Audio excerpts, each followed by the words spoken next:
Once there was a hunter who saw what others could not. With a magic case in her backpack, she roamed with wild abandon into the great unknown.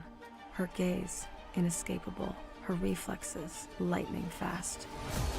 When armies swarmed, she went through. With eyes open wide, hands steady, holding, watching, capturing everything in sight.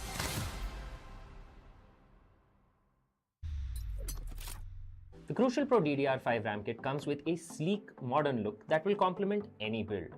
But aesthetics aside, it's the performance that really matters. So let's dive into it. The default JEDEC timings are 46, 45, 45, but it does come with 2 XMP and Expo settings for those looking for a little more performance. With XMP 3.0 Profile 1, you can push the speed up to 5600 megatransfers per second. If you prefer a slightly lower speed but tighter timings, Profile 2 offers 5200 megatransfers per second at 42, 42, 42 timings. We've run some benchmarks and stress tests to give you an idea of how it performs. In general, dropping the speed and tightening the timings with the second XMP/Expo profile yielded better results for us on our test system. Paired with a Ryzen 7800X 3D, we saw anywhere from a 1 to 5% performance bump depending on workloads. All in all, the Crucial Pro DDR5 64GB RAM kit by Micron is a fantastic choice for first-time builders and enthusiasts alike.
Well, folks, welcome back to day 2, match number 2 of the Esports Club presents the Showdown series, season 7 for Valorant, powered by Crucial by Micron, and of course our media partner Gossip.gg. We are back here once again. I'm your host for today, August, alongside me with my lovely co-caster Auzora Aiden, as we are here to talk about the second matchup for this amazing Showdown series that's going to happen right now. So yeah, we did complete the first matchup on day 2. It was a massive dominating success of a 2-0. Right now, talking about the second match itself, it's also an interesting one because today will be the final matchup for the upper brackets, where one of the teams will proceed in the next phase of the upper brackets matchup and one who's going to go all the way down to the lower brackets. Who will it be? Well, Aiden, what are your thoughts? Well, the first one is already down, right? The Covenant, they've already gone down. Now, moving forward, it's going to be yet another question, whether it's going to be Untitled or Shadow Frags.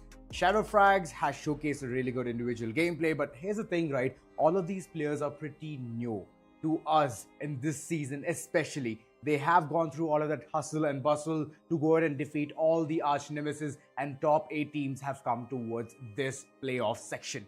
So overall, I'm not going to be that decisive on to what's going to happen soon. I just want to go ahead and witness the maps and then decipher what the entire thing is happening. But you know what? All of these teams, they're fighting for one thing and one thing only: the prize pool, the way the entire thing has been going through. But talking about the brackets as well, it's going to give a big idea. Like you mentioned, it's going to give that entire idea of what is going on. Yeah. Talking about the brackets itself, the final match for the upper brackets quarterfinals, Untitled versus Shadow Frags. The winner will proceed to the next phase, and the ones who would end up losing the matchup will head in towards the first round of the lower brackets, going up against the side of Team Covenant. So yeah, talk about this matchup, Untitled versus Shadow Frags. The winner of that will go up against the side of Team 10-7. in the upper bracket semi-finals. And of course, we'll be having our two lower brackets matchup, which will happen in tomorrow up from Asterisk versus Zero Frags. But also, let's take a look at the prize pool itself, right? Let's see what's the hype, the main reason why we conduct the Showdown series. First of all, it's the bragging rights, right? That you get after winning the entire tournament. Season 6, Asterisk, they have won that. But in the 7th season, who's it gonna be? That unknown team. For that, the prize pool is around 1 lakh. The first place winners will get 50,000, second place 30,000, and third place is 20,000. I know the rewards are slightly getting decreased, but here's the thing, right? The more better position you secure, the better you get rewarded. And this is the kind of reward that every single player is also looking forward to, put that entire tournament under their belt and tell that, you know what, in the Esports Club XYZ tournament or Showdown series, we have won this tournament. This entire crew has won the tournament. So that's the kind of bragging factor that we're looking forward to. Absolutely. Now, let's take a look at the level up leaderboards as well to show the current standings of the Showdown series. Once again, it's Doxer on the first place, second place to Caramel, and of course Ceylon on third rank at the level up leaderboard. So it still hasn't changed just yet. I believe once the match comes to an end, we'll be able to show the changes of statistics that will happen here in the leaderboards. Doxer, my man, has been retaining that #1 position throughout, man. All of these seasons, he has been Mr. Consistent. Caramel, yes, his lurk games has provided him all the kind of perfect plays that he can go ahead and play for the entire crew, which is 120 FPS. Ceylon, on the other end, this man has been the duelist for his own team, and yeah, they have all showcased a really good performance, but nobody's able to dethrone them. I could see the members of Amigos Esports, but they're way too below, and for that, for them to climb up, they need to start playing really amazing. And yeah, last time we did see a really good matchup against Zero Frags, but now is all about proving themselves, right? Those 3 players, I would really love to see them in the top few spots. Yeah, and talking about the second matchup itself, Team Untitled versus Team Shadow Frags. Yep. Like you said, it's very new to us, right? For especially with the two teams, right? So only once we get into the map vetoes, the agent selects, and once we head in towards the game, then and only then we'll be able to know exactly how their performance is, and the most important part, how their journey was, being able to get selected all the way from qualifiers towards the playoff. Their journey must have been really hard, but finally getting a spot in here, they must have gotten themselves a really good opportunity to compete once again in Season 7. You know what's the best part about the Esports Club Showdown series?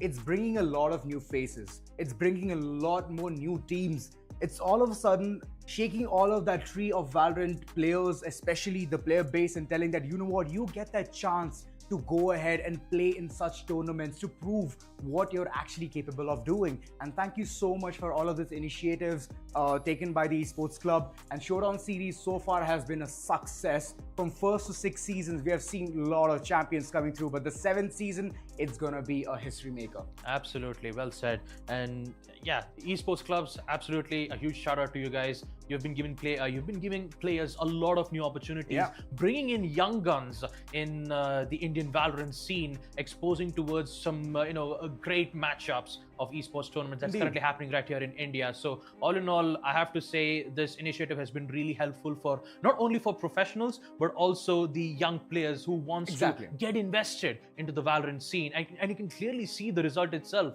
especially in the qualifiers itself. We had more than almost 20 to 30 participants. We had almost 20 to 30 teams competing in the qualifiers, in which only 8 of them only had a spot in the playoffs. So in that double elims brackets, man, I really cannot wait to see these 8 teams perform their absolute hearts out. Absolutely, man. But talking about the map bans, it's right in front of us, ladies and gentlemen. It's going to be a really good pick coming in Sunset. I believe that Untitled are very confident with their mid-game plays, and I believe that's the reason they have chosen this particular map, Sunset. Bind has been picked by the likes of SF, which is Shadow Frags, and at the end, the decider is going to be Pearl. Pearl, it's a beautiful map. This is the place where even Harbor was introduced, a one agent, which is so close to our Indian hearts. And yeah, we all know Raja, right? From there on, the waves, the tides, and everything have come through. But talking about those bans, right? Split, Haven. These are the 2 places where they do not want to even look at what the site looks like or what the entire strategy is going to seem like. Off the bat, it has been banned alongside Abyss and Ascent as well. Abyss, well, this time, I don't think so Abyss is that lucky. It's going to be banned right off the bat every single time. We do not want to see any player falling down to their demise or falling down in the beginning itself and they could not do anything. The entire team's morale, it just falls suddenly down. And moreover, here's the thing. All of this time, it was EU and NA going ahead and making some metas, right?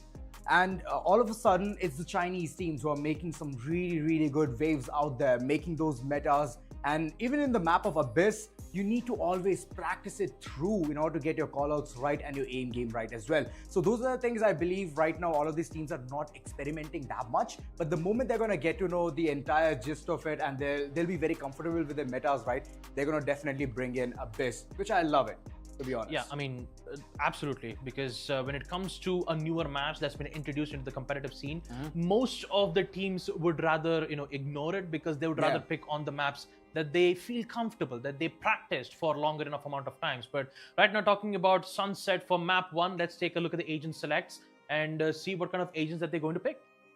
True that. As you can see, Shadow Frags, well, they have gone in for an Omen being the controller. Yes, it's a really good versatile pick. Moving forward, even for the likes of Untitled is Asterisk, who has gone in for that Omen. Alongside, it seems like a pretty much a mirror composition coming through, except for that Raze. On the other end, it's a Jet. So good picks all across. Both of them can give that verticality. They can head towards those XYZ boxes. One can updraft, the other one can satchel their way through. Plus, there's one thing which I would really appreciate, that earlier to this, we could see Neon a lot in the picture of Sunset, but all of a sudden, right after the nerf, nobody's even looking at that character. Nobody's even looking at that agent. Why is that so? That nerf was not that bad altogether, but it feels like all of these teams are just thinking about a bigger picture. They're enabling a much better duelist in certain maps where the corridors are so close-knit whenever it comes to heading towards main areas. So yeah, Raze is a really good pick, but on the other end, Jet, mid, control, phenomenal. Yeah. I mean, not only just control towards mid, but when it comes to executing the site, Jet is a must pick when it comes to applying pressure, especially with the smoke dash combo, right? Being able to be hidden in certain situations while getting picks while your teammates arrive slowly to ensure that the line of sight has been covered up. So without any further ado, folks, let us jump into our first matchup. As I'd like to say, the sun is set towards the horizon, and the first matchup between Team Untitled and Shadow Frags is a go. Love the DP. Love the creativity of Shadow Frags. They're like, you know what? Let's just keep the shadow. Let's keep a Omen's face, but not reveal it right as much. And there comes the Frags as well. I'm hoping that they're going to live up to their names. Talking about the players, Mosquito, Babushka, Falcon, Asterisk, and Chompa. F Chompa. And I'm hoping that he's going to be chomping all the enemies right in front of him. S7R, for now, he's trained right towards the elbow region. He knows there might be a player who might just aggress forward in order to get those early peaks. And if he does, if the Jet does, then it's going to be a big mistake. So slow and steady wins the race. Yeah. There's also a Cam currently present from mid, but the Lurk, I believe, will be a bit too late. So Chompa will be the one to first initiate. Some damage will be dealt. The presence and the support of the fault line will definitely help to secure 3 kills. 4th one from Chompa. Will it accept? No. Flame gets it, and Falcon comes in just in the nick of time to get the 3rd. But now it's a 1v2 situation with SF being with Aero being the last man standing. I have retrieved the spike. Aero. Can he go aerodynamic? No, that's not the right answer. Because he's a Cypher. All he can do is rely on the information game. But now both the players are right towards site A itself. And if they linger around for a tad bit more longer time, they're watching their 6s. That's really, really good move coming in. Asterisk, if he spots the player coming right in front, this can be a great act coming through. It can be a clutch potential. Aero gets the 3rd, but the 4th one is not going to be that easy as Babushka lands a shot right on his head. And there comes a full stop for the first round itself. The defense has won this one, but somehow I felt that this moment could have slipped right by and SF could have won it.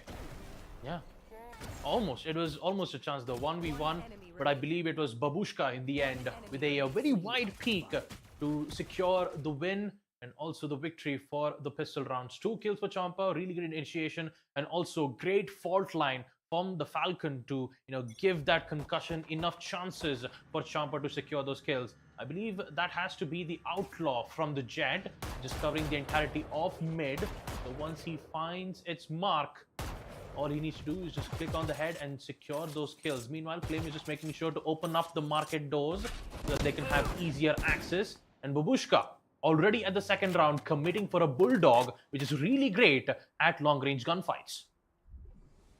Indeed. Classics action. It's still taking its own sweet time. But I love the support coming in from the players. Babushka still keeping the market area so dear to his heart. He knows that there might be a push coming through. Babushka, good for one, and same goes for Champa as well. One by one, this entire team is crumbling down, but Pendrive, all of a sudden, he's taking that up gear. He's heading towards the site, and this potentially can be that post plant that they was deserving all this time. And imagine that, in the bonus round of the opponents, they are managing to squeeze out this kind of a play. Yeah. And also utilizing almost half the times in the entirety of the round. Untitled needs to figure out a way. Aldron will be able to detect two of the players. Pre-fast will be made. Mosquito gets one, Champa gets the other and the third. Finishes cleans it off. And for Untitled, it was a messy round with just two players left. But for the side of Shadow Frags, they did get great value out of it. So 2-0. Team Untitled secure 2 rounds back-to-back. But in the bonus round, there might be some economy where they might have to, use in order to, get back in the game. So I believe we might have a technical timeout. I believe one of the players from the side of Team Untitled has been disconnected. So once he comes back, we'll be able to resume round number 3. Untitled, for now they're playing pretty strong. They're having a really good forefront, and from there on, they're not allowing the opponents to even go ahead and play any kind of sneaky plays. Even though the weapons were available in the previous round itself, thanks to those weapon drops in market, the push was sublime, but now is the time for them to go ahead and have their own buy. You can see Vandals all across. There's only one person, Sabrail, going ahead and cheaping out on those shields, but other than that, every single one of them looks pretty healthy to me. On the other end, it's that bonuses which is working out for the likes of the entire crew of Untitled, and they're just waiting for the right opportunity to barge right in. If they get the third one, then yes, unfortunately, Shadow Frags, their entire economy is going to go in tatters, and they're going to yet again give another round to the opponents. Yeah, and talking about the second round, even though Shadow Frags, they lost the round, but the amount of value that they got out of it is huge, because especially on the bonus round, you would more likely need to have weapons that is very powerful to defend against the Vandals, right? And without, having at least some decent weaponry like a Bulldog or a Guardian, or maybe even a Spectre that could have been helpful on, securing those close gunfights, it will be difficult. Since Babushka, Falcon, and Asterisk, all three of them were picked out quite early in the second round, they have no other choice but to go either with Sheriffs or commit themselves into a Phantom or Vandal. And if they chose to go in that decision, and if they lose, the economy of this round would be even much more detrimental for them. So it's best to go in for the safe ways, and you can clearly see that all three players, Babushka, Falcon, and Asterisk, will be going in with Sheriffs only, without any light armors. Only one Asterisk will be having light armor since he's the controller. You need a controller to block lines of sight, but it all comes down to Champa and Mosquito's frags to determine how well would they go out in this bonus round. The best part? Champa, if he goes ahead and hits his shots on Sabrail, he's going to get an easy frag right at the beginning. And it is an initiator nonetheless. You get that early insight, Owl Drone alongside the Recon Dart, both of the things nullified if he hits his shots and if Sabrail is going to be that lucky dude. But now, the entire eyesight towards how they can go ahead and clutch this round, I believe the best strategy will be going for a retake. Just waiting it out, keep a gamble stack towards site A, and then later on do something more devious about it. Yeah. Talking about our factoid right here, Mosquito is known for his versatile playstyle and incredible fragging skills. He's one of the standout players in the series, showing consistency in critical moments. That's what you need. Yeah, that's what you need. A team player, moreover, a dream player that every single team needs a certain type of man who can do all of those things in that crucial moment. And all right, Mosquito, he's the man who we have seen doing a lot of heavy lifting since the beginning itself. And hence, right, we have all of those track records from all of these players that they play so well. And thanks to the factoids, we get to know that even further. Yeah. Mosquito's performance have been really influential, especially in this round. But yeah, once we proceed with round number 3, you can clearly see the positionings here from Untitled's end, applying pressure from B long, which forces the players on the side of Team SF to try to make an engagement towards A. This is exactly where both the Omen and Chompa are patiently waiting with the Outlaw. So once they get that one important headshot, in which he does, that is a crucial shot. It is indeed. And he's still lurking within the shadows, but this time he could not do much. The dashes were not available, and Pendrive, a good counterpart, a good repartee. From here on, it's going to be a post-plant scenario coming through. Even though the defenders are lingering right across this area itself, they're not able to do much. Sheriff in hand, and still waiting for where the targets are going to be seen, but there comes information. It's a lot. It's always going to be effective, but Asterisk, he's for sure going to be nailing that shot onto the breach. Yep, that headshot is so important, but now it's a 2v2. There is a chance. Mosquito gets one, Sabril gets the other. Now he's the only one left. Asterisk, can he finds 2? No, he does not, unfortunately. The Sheriff won't be able to help. And just like that, we get to witness Team SF secure their first attack round in bonus. That's right. The full boy always works out for the best. But on the other end, it's going to be that buy round for the likes of Untitled. I can see an operator right off the bat. It's 4th round and they're brought in the operator. It showcases that they want the early control, and with the Jet, you get that control. All you need to do is point, shoot, and dash away from harm's way. So that's the kind of strategy that I believe the players are going to be putting at this point, as especially F Chompa, holding in towards the side B, knowing that this might be the execution coming in from the likes of the attackers. Gonna play patiently though. Shadow Frags, they're playing for picks, see what kind of positionings that the players are currently in. The only thing is that once they hear the op shots, they need to be careful. Either they apply pressure by using certain abilities, or they fall back and find alternative methods by switching in, by heading in towards a different site. Some informations will be given from the Owl drone, just indicating that none of the players are, currently applying pressure from the other side. So they're playing it safe. Team Untitled are playing so safe in a way that they're waiting for the attackers to make their move, and looks like they will find 1 second. No. Falcon towards the market, the fault line perfectly well placed, and that is such great execution coming in from Team Untitled. Wow. Untitled. They are so impressive with their utility usage. The fault line was so good, on point as always. He had to win the fight against the breach, and he won that. Right after that, it was a quick peek from the corner, and he got yet another one. Mosquito just could not do anything, being concussed, and these are the mistakes that this entire team has been doing.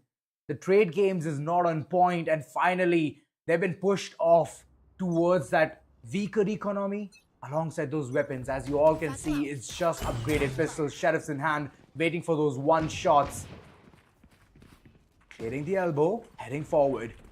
This could be a speedy rush coming in from the entire crew. Here comes the paint shell, checking all of those corners. Can be in the default area, but look at that. Babushka, he was just waiting for this golden opportunity. 3 frags already and 1 through the smoke. This man is unstoppable. Look at him placing all of his tripwires to perfection. Knew that the players, if they're planning to execute such way, there's going to be a smoke of his beloved ally. And after that, it's all about the execution. Yep, A side is Babushka's domain, so is Mosquito from the backside. Securing a flawless win for Team Untitled. 4-1 will be the score count. And unfortunately for the side of Team Shadow Frags, they will be taking a timeout, which is a necessary one. They've lost so many rounds. They've even had quite a lot of communication gaps as well in the middle, especially in mid, where we did get to witness the fault line being able to tag 3 players, concussing them, which leads to an individual gunfight where the breach had won that fight. And a crucial fight win. most of the teammates did push in deep towards med, securing the rest of the kills in which most of the players were present. So all in all, the communication games are on point, and for Shadow Frags, they have to figure out a way to dismantle it. They need to find the kryptonite. They need to find it. It's about damn time that they shut down F-Chompa. And as long as F-Chompa is there in the midst of all of this action, he will still go ahead and get that advantage. But earlier on, it could be seen from the likes of Babushka itself. The placement has been phenomenal. He knows, he's correctly anticipating the entire move sets of the opponents. And not only that, having Cypher gives you the edge to fortify the entire site completely at the point where even if a player is planning on executing it, they have to first go through the tripwire. And that's the place where they give away the information. They give away the location by shooting it through. And, well, to my surprise, a good cleanup crew. Yeah. Cypher is definitely a must-have on defense, especially when you have a cam that can help you detect enemies, the traps that could help you hold on the site all by yourself, while the rest of the team can focus on other choke points that is vital for the team's success. And hopefully this timeout from SF should be helpful, as the Hunter Fury will be used from the side of Team Untitled, and he actually finds one. Oh no, disaster has struck, and it's the Sentinel on the side of SF who will get picked out. The lure gameplay is on. They can all the way head from the backlines and not even care about getting pinged constantly. There comes the entire rush heading in towards the side, but there's one man who's holding it. But unfortunately, the controller is already gone. It's a big loss from both the ends. One enabling the backstab opportunity and the other one not placing those smokes. Now, the retake. How well can the entire team of Untitled do it? Two flash been popped out. The AWP, unfortunately, not being able to find its mark, gives much more hopes and dreams for SF to hold the site. But as we get to witness Team Untitled slowly inching closer towards the site, they've been dismantled one after the other. Chomper finds one with the AWP. He needs to find the other. SMNR patiently waiting for the showstopper to hit, but Chomper is at the top with the help of Updraft. He finds one. Now it's a 2v2. Time's running out. Untitled needs to get this kill as best as possible, but it's not going to happen. You have Sabrail and Pendrive watching carefully at the site to ensure that it won't happen. 4-2 timeout definitely helped out for them. F-Chompa's biggest mistake was still keeping the operator in his hand. There were so many weapons that he could salvage. He could have picked it right off the bat and went ahead with the Vandal action or the Phantom action. That was the best option possible there was. But no, he stuck with his gun. He knew that the operator is going to be much more lethal. But close range, there's so much chance of you missing those shots, of you whiffing those shots. And with those kind of movements, you lose the rounds as well. That was the perfect example in the previous one itself. Shadow Frags, for now, they have 3 big ultimates. Being in the attack side from the shadows does a lot of damage towards the defense section, as it can disable the entire mentality of the defenders who understand where the entire team is going to be heading forward to. But now, looking at the entire Cypher cage, I feel that the teams are already ready for this action. Yeah. As we get to witness Sabrail using the shock darts to try to remove the traps from Cypher. It works. The one-way smokes and the one-way cage from the Cypher unfortunately won't help, but Sabrail forgot that there is another cage that is deep within the site. But at least on the bright side, they've got security of the site. They will secure the spike plant, and so is the troubles that Untitled's Team Untitled need to face. True, this is the second time they're facing the Wrath, the brunt force of the entire team rushing forward, gushing inside the site. It's going to be Untitled. They're constantly going in ham and getting those frags. This is big. Shadow Frags, that's a big loss from their end. Aero is already gone. They cannot hold it down to the wire. S7R, he was the last man standing. And with that, Untitled, they're going to get their 5th. Yep, the 5th defensive round win in the hands of Team Untitled. Even though that they lost the previous round, F-Chompa had enough economy to buy another AWP. I mean, previously it was a Regen shield, but now he has the heavy armor that could help him tank a headshot if it's a Phantom or maybe a Bulldog in certain ranges. But all in all, Team Untitled, they're looking very strong, they're looking powerful on these defensive side. But for Shadow Frags, they are slowly they're picking up the pace. They've managed to find the synergy. They've managed to find the techniques that they were able to synergize when executing the site. But right now, they have no other choice to go in with an eco round with just sheriffs only and figure out a way to find an opening of the pick and get those upgrades. And with the help of Sobriel's shock darts, he'll be able to take out those important traps that is vital for them for the execute. But also you can bypass it through S7R, in which he loses to Babushka. Mosquito gets another headshot. The entire execute in towards the B site has been completely destroyed. It's in shambles. They had a really good plan, saying that now we're going to head all the way inside the site with sheriffs in hand, but that's a knife kill coming in. Mosquito, instead of him being swatted away, it's the opponents that he's swatting right off the bat. And nonetheless, it's the arch nemesis, Sova itself. My goodness. Untitled, I was so surprised of them to go ahead and pick this map, and I was like, wait a second, there might be some kind of a strategy coming forth. They're so strong in this map that even Shadow Frags is reconsidering their same strategy over and over. It could have been a sublime rush, but it did not happen at all. Low-key, getting couple of frags. Collateral. That's a collateral beauty right there. F Chompa just nailing his shot, and right off the bat, the buy round seems like it's already crumbling down. Oh boy, a massive nail in the coffin that Chompa had just delivered. Now he's like, you know what, my job's done on mid, let me just focus back on the side. You have the one-way smoke, you even have the orb that's been focused just dead center towards the entry where the attackers are slowly making their way. But it's a 3v5 situation, Hunter's Fury is still active, so is from the shadows. So they could try to make a distraction maybe, head in towards the A side and then use the distraction to plant in towards B. But you got to be careful, the lurker is still alive, so is his trap. So executing in towards the B would be a no-go, and Mosquito, he knows exactly where the players are moving. Recon dart to get more insight, and it has already been shot, which means that players are coming through the elbow region itself, through the smoke, arrow. Thought that he could have gotten that one, but no, it's not going to be the case. F Chompa again and again just proving to be so lethal for the entire team. Last man standing, he's still stuck with the brunt force approach and pen drive. Unfortunately, he's already been ejected. Right here. 7-2. Remember when you, open up a new document or a paint, the first thing that appears in the heading itself, it says Untitled. So basically what's happening right now is that in the Showdown series, they're basically writing history right here.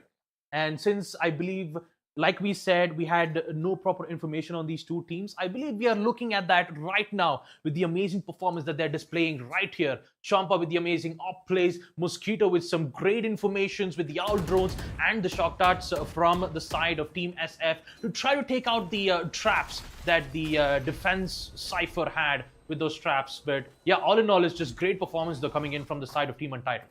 Oh, that's a bit too early to activate it. Champa waiting till the very last moment that someone might peek this corner, but unfortunately there are 3 players lingering around towards that area, but nobody wants to peek. They know if they do, it's going to be an op action right in front of them. So good call, heading towards the side B, trying to create that deviation, but look at the heavy fortification. One is the Cypher's cam itself, which will give a lot of insight. The second one, the tripwire right close towards the site. And if they're planning for the default plant, it's not going to be possible. All the information will be revealed. Falcon still holding it down to the wire, knows that the player might peek around the corner, does dish out a lot of damage, has a boom bot, will toss it further. Falcon for now, he's already skedaddled his way through. Aftershock and a paranoia combo could help one, but Chomp out of nowhere, he decides to get one, he wants to get away, he gets the second, very close range, 3 kills, Mosquito with the follow-up, S7R, very close range, only has the Sheriff, but it will be Falcon with the shotty to secure the kill. 8-2, Team Untitled, really great counters coming in, especially from Chompa. The first shot with the orb, the second, he had some major problems with the dash, so he decided, you know what, if I die, I'll die trying, and he eventually did get the second kill as well from his end. Although I do have to appreciate the way how the attackers went in for the execute, especially for the player who was playing near the boxes, right? He had both of the combos of Aftershock and Paranoia. Basically, nearsightedness followed up with the Aftershock being used in a way that the players won't even detect. They wouldn't even know exactly what the Aftershock is. It was a really good combo. Unfortunately, once that execute happened, it was none other than Team Untitled who did end up winning it. Champa could have kept his life intact, not gonna lie. If he had switched around with the shotty, the first shot connected, he would have gotten the kill onto the Omen and later on S7R as well. So that was the part where I was like, little bit skeptical that the operator close range. He did flick. That was a beautiful flick and a half. And yeah, for sure, he's going to set that benchmark as well. 17 frags is what he's sitting with, and Mosquito alongside hitchhiking the same kind of competition. On the other end, you all can witness the amount of, the difference that this team is creating against Shadow Frags. The potential of going ahead and getting those trades are so slim to none for the likes of Shadow Frags that they need to go ahead and understand what mistakes they're creating. Right off the bat, they're dying to the hands of an operator, and that's the biggest mistake, which needs to be sorted, which needs to be fortified real soon. Else, I believe it's going to be a landslide victory in the first map. And the thing about Shadow Frags is that every time when they try to push in towards B, the amount of fear that Cypher has installed, especially Babushka, they are forcing SF to go all the way back to the A side. And now they are finally committing to it with S7 just aggressively pushing in. They have to take out the Cypher. They have to take out the Omen. But turns out Cypher is still alive, but not for long. It's 3 for 4. SF might still have a chance here in this execute. Well, true that. Going for a post plant right off the bat. As Champa gets the first one, goes for the upgrade. The Vandal unfortunately could not see more than just 2 frags. Flame09, for now, he is giving that deadly blow. It's a 1v1 all of a sudden. But will Flame go ahead and clutch this out for the team? They need this round desperately. Still are stuck around the corner. Falcon knows that the opponent might be just there, but Flame, the flick was so good that even Falcon could not decipher what just happened to him. Man, Flame was just so lucky, man. Definitely, he will be thanking that box that actually helped him with the aftershocks and the blind, which eventually helped him win that important 1v1 clutch. So SF, really well done, especially for Flame being able to clutch that important round. They will finally get some hopes and dreams to proceed with the last round of the first half. And yeah, talking about it, you still have the Cypher's Neural Theft. You also have the Hunter's Fury.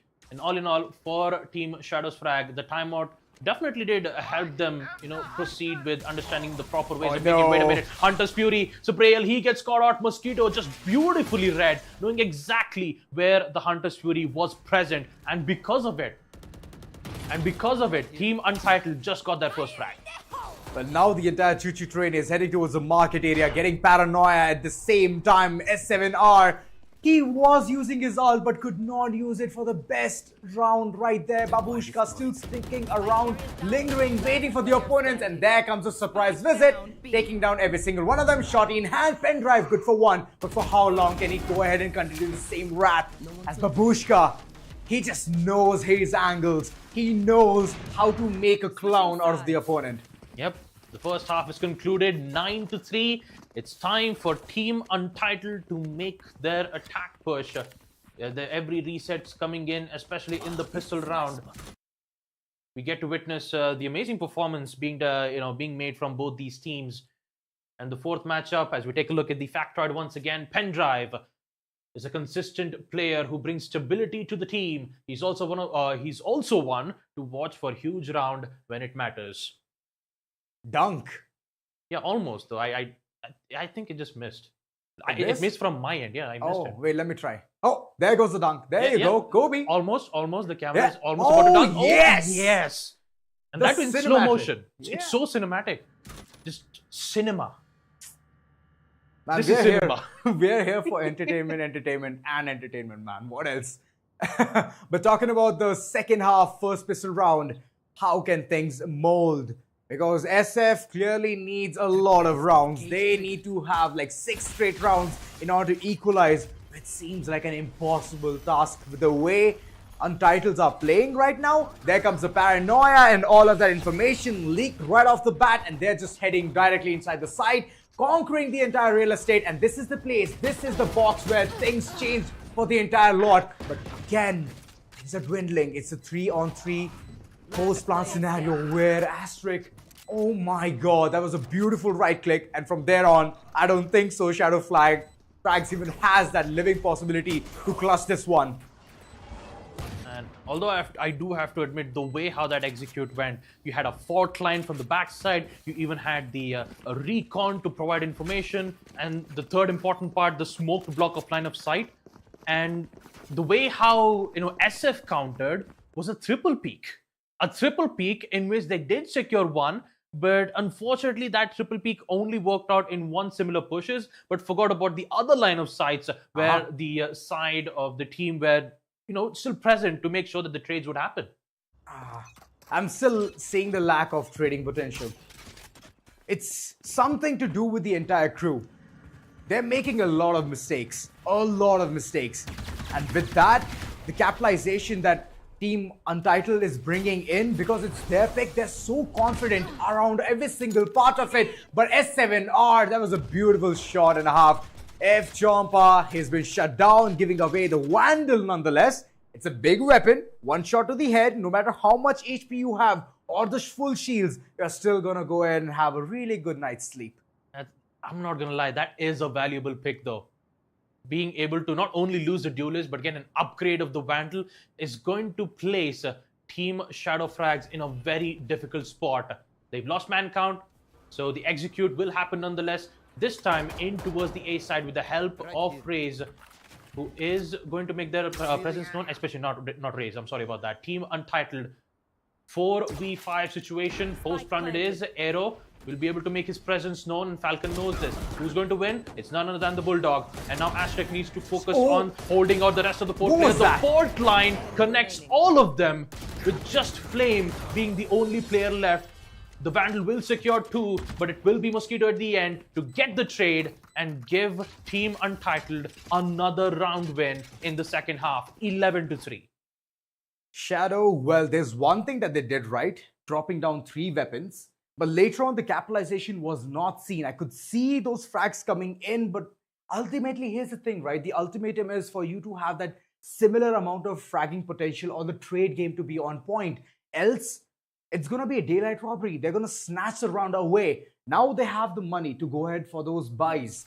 And I could see them chipping out on all of those shields as well. Half shields all across. One outlaw coming in from F Chompa will change things right off the bat. But he's brought in the Guardian. Guardian does things much better. Headshot, and that's it. Yeah.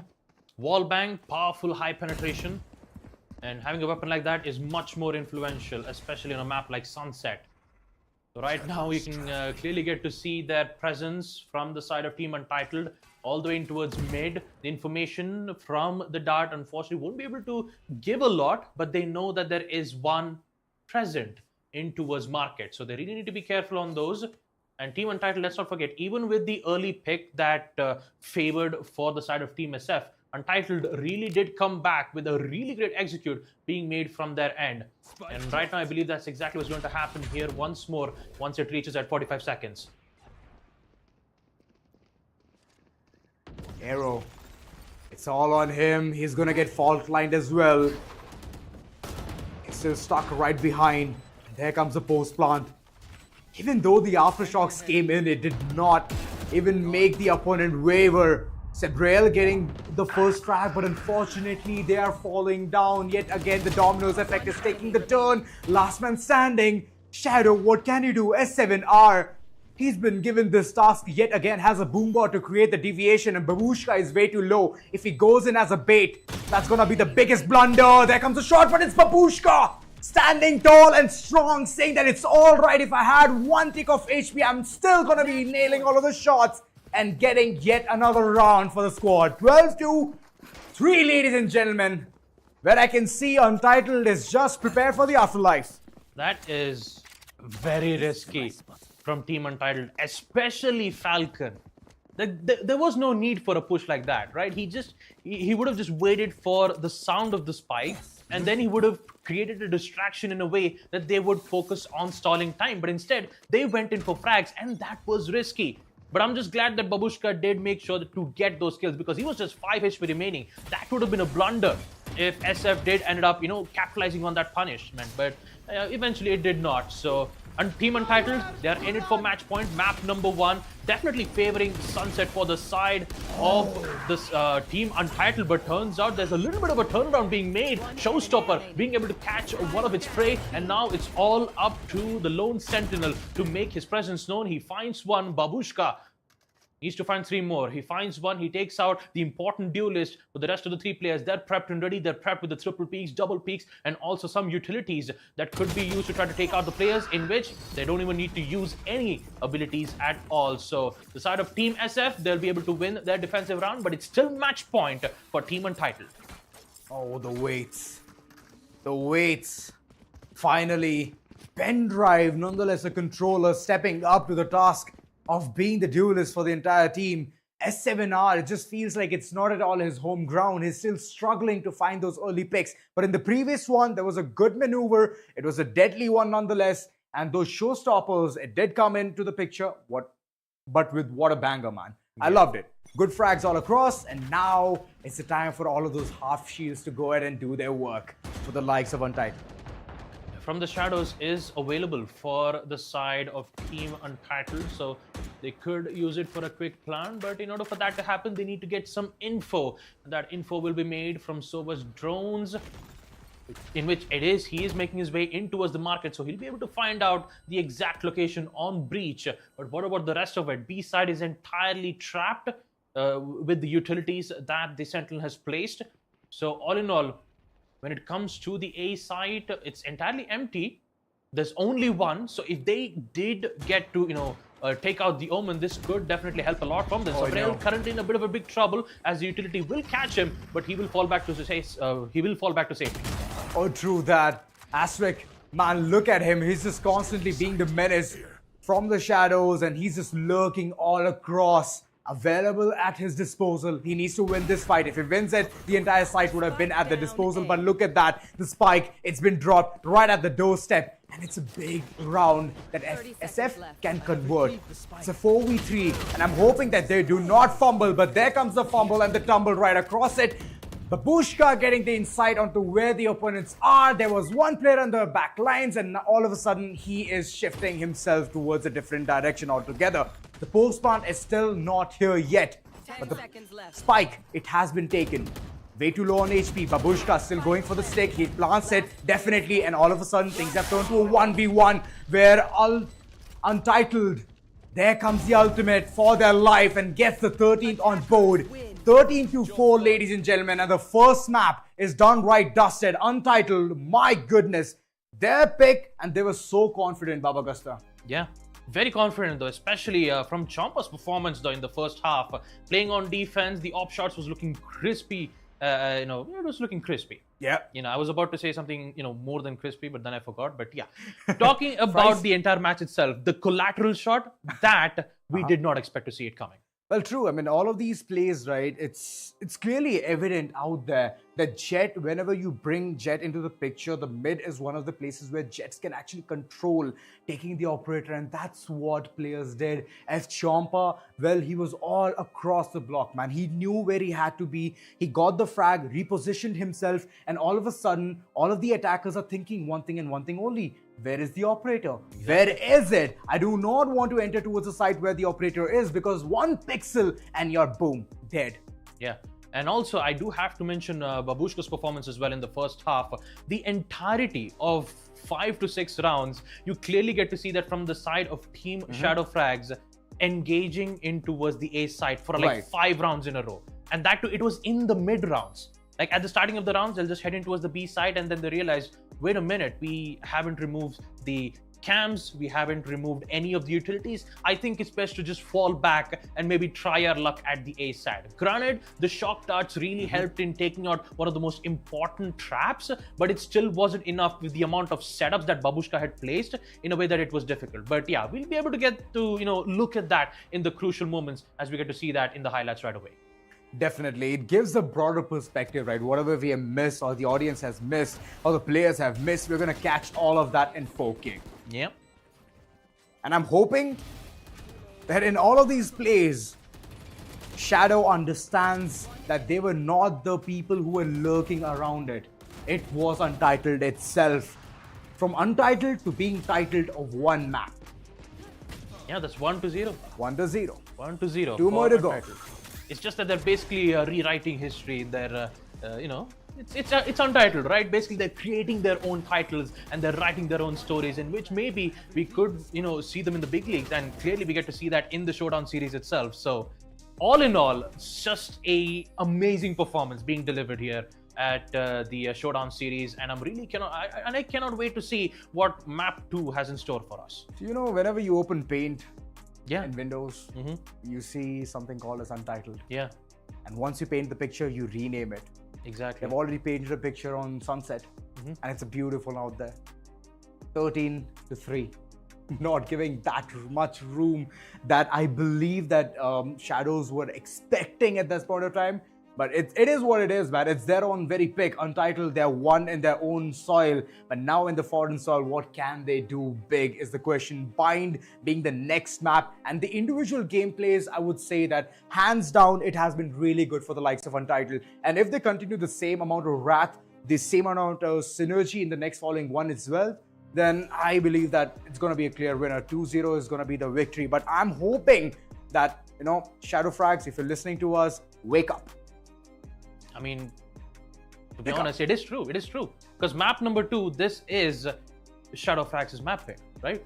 It is second map. It's the same map that they've gone into. Let's take a look at the map vetoes once again. Map number 1, clearly a really well performance. I'm sorry, not let's take a look at the scoreboards and talk about the entirety of the match. Let's get to see the stats. Who's the MVP of that entire matchup? Indeed. 13-4, ladies and gentlemen. Sorry, not 13-3. It's 13-4. F Chompa with 20 frags and 11 deaths. First kills being 6. And I believe one of them is Collateral itself. But wait a second. Collateral is counted as one single kill or double kill. That's one of the things I want to confirm. But other than that, talking about the other end, it was Pendrive, the controller, since the very beginning. He was trying his level best, from smoking to a sight towards smoking guns right at the enemies. He has been doing it all. I would really love to see S7R stepping up to his task, living up the name of a duelist. But Sibrail, there was some really good information coming in, right? There were like some really good recon darts, shock darts coming in as well. But later on, the follow-up was not at all there. The breach, the way effectively was played for the likes of Untitled, it was not the same thing towards Shadow Frags. And that creates the biggest difference. Yeah, it is. I mean, catching fault line on 3-4 is actually a huge value than just getting 1, right? So yeah, let's take a look at the MVP as well and get to see, from the side of Team Untitled, who is that one lucky player. That lucky player is none other than F Chompa. The amazing performance from the Jet with a total of 20 kills, 6 first kills and 17% headshot, and with a total damage of 3.1k. Yeah, that's the smug smile. He knows that I'm going to be the person who will create the difference since the beginning, and he was indeed doing that. Being Jet, you all have to do one thing. Go inside the site, frag or be fragged out. That's all. And yes, F Chompa has been that one player who did bring that entire arsenal to the team, gave that benefit, and then later on it was all about the executions, which I loved the most about this man. So yeah, Untitled, as long as they have this player in their entire lot, they won't face any problems. Yeah, let's hope so. Map number 2, Bind between Team Shadow Frags versus Untitled. Untitled have secured map number 1. They are here to finish things off on map number 2. End this game on a 2-0, or maybe on map number 2 we might see Shadow Frags come back on a 1-1. And also, let's not forget about the Decider. The Decider is on Pearl. So I'm really excited because these are like the 2 new maps that we haven't casted, especially on the yesterdays. because we only had Ascent, we only had Bind, we had Split. It's like most of the vanilla maps that you talked about, right? Exactly. So being able to witness Sunset in the first map was a really refreshing way to say that there's a lot of changes in the strategies and a lot of changes in the agent select. At this time, it was the close refreshing, which I'm talking about. Every time, whenever we see a new map come in play, we all understand the amount of strategies that comes right behind it, the meta that they choose since the beginning, the 5-man squad, what roles they're going to take, what are they going to be accomplishing. We could not see that much lurk coming in, but the mid control was really, really good from the likes of Untitled. But on the other end, on the contrary, it was Shadow Frags who could not go ahead and get that mid control. So mid is one of the places which you have to take in the map of Sunset. But Bind is a map where all of the places you get those teleportations, you need to head towards XYZ destination. But last time we could not see the right use of the teleports. And this time I'm hoping that teams are gonna wake up and be like, you know what, there's a teleport, let's just go ahead and have a switcheroo. Yeah. And also the best part about Bind is that you could maybe go in for a fake teleport if you play as the Omen. Like in Omen, all you have to do is just teleport, head back to the portal, and you can just teleport back at the right side. How about Yoru? Yoru also works. Yeah, I forgot. Yoru also works. So there's a lot of, teleportation fakes that you could go through to play some of the mind games that you can create on a map like Bind. But also you need to make sure that the synergy that happens in the team when it comes to executing site should also be more important. Indeed. Because here's the thing. Teamwork makes the dream work. If you can't manage yourself to execute the site as a team, you won't be able to win maximum amount of matches that you can achieve. Valorant is always about teamwork and the proper synergy in where you execute the sites with some proper ability usage. Press E to synchronize. Yes. Press E to synchronize. And I'm hoping all of these players are going to synchronize themselves. It's their pick. Shadow Frags, it's your pick. And I'm hoping that Bind is going to go your way. Because with that, we can look at the potential third map, which is going to be Pearl. We all are waiting for the strategies to come forth. The double door action, the site execution, and be long. It's a big hallway, and we all know those double smokes always is a big pain for the attackers to even move forward. So I want to see some new strategies coming forward. I want to see some new agent selections coming in. And right after Neon being gone, Vice getting buffed, I've not seen Vice that often. Sorry, that was a slip of a tongue. I could not see them coming into the picture, the entire meta of Vice, even though she's buffed. Yeah. So I don't know what the entire problem is. Maybe we'll get to see Vice in this agent select on map number 2. We never know, especially on a map like Bind. Sure, you need to have must picks like Raze or Brimstone because you really need them. I mean, you really need them on a map like Bind because it helps them for a maximum amount of success. So take a look at the agent select once again from the side of Shadow Frags. We have the double controller setup from the Viper and Brimstone. And of course, like I said, you need a Raze as a duelist that can maneuver from one position to the another in just quick amount of seconds. It's just like no movement, no walking. It's like me, if I don't want to go to a gym, I can just use satchel charges to go from one position to another. Wow, that's creative. I do want to go to gym though. I'll just make sure to, it's innovative. It's very innovative. Just trying to create a reference. Yes, and that reference is so far helping you out. And from going from one spot to the other, Raze, yes, you can get that height advantage, but it's dual initiators and dual controllers coming in from the sides of Shadow Frags. But on the other end, look at the composition. It feels so well balanced. They have that one thing that's going to provide so much control towards the side, and even at the gameplays, that's going to be the Cypher. We always have seen him. Earlier to this, it was KJ's time. It was KJ's lot that every single time we used to see her into the midst of all of this meta. But, Cypher does it better. Yeah. Cypher has those traps, he has those tripwires, gives a lot of information, and from there on you can just go ahead and shoot your shots right through the smoke. So yeah, I'm pretty excited to see how the dual controller, dual initiator is going to work for the likes of Shadow Frags. It's their pick, and they very well might pull this one right off. Yeah, so a double controller setup versus a double initiator setup. Yeah. So for Cypher, especially, like, we did get to see that great amount of example in the first map itself, right? The way how powerful Cypher is when it comes to holding down the site all by himself with just a utility, it just creates fear in the hands of their enemies. You know, every time I know for a fact that every time when you look into a certain Valorant trailers, everyone would make a meme about it. It's like, yeah, Cypher is always the one to get picked off. But yeah, looking at the meta at the moment, Cypher is so powerful right now, it's not even a joke. I mean, he is the meta. I mean, especially as a Sentinel, we have so many Sentinels, right? We have Deadlock, we have Sage, we even have another Sentinel like the Chamber, which used to be so powerful. He played like a pseudo duelist. And right now, he still is. He still is.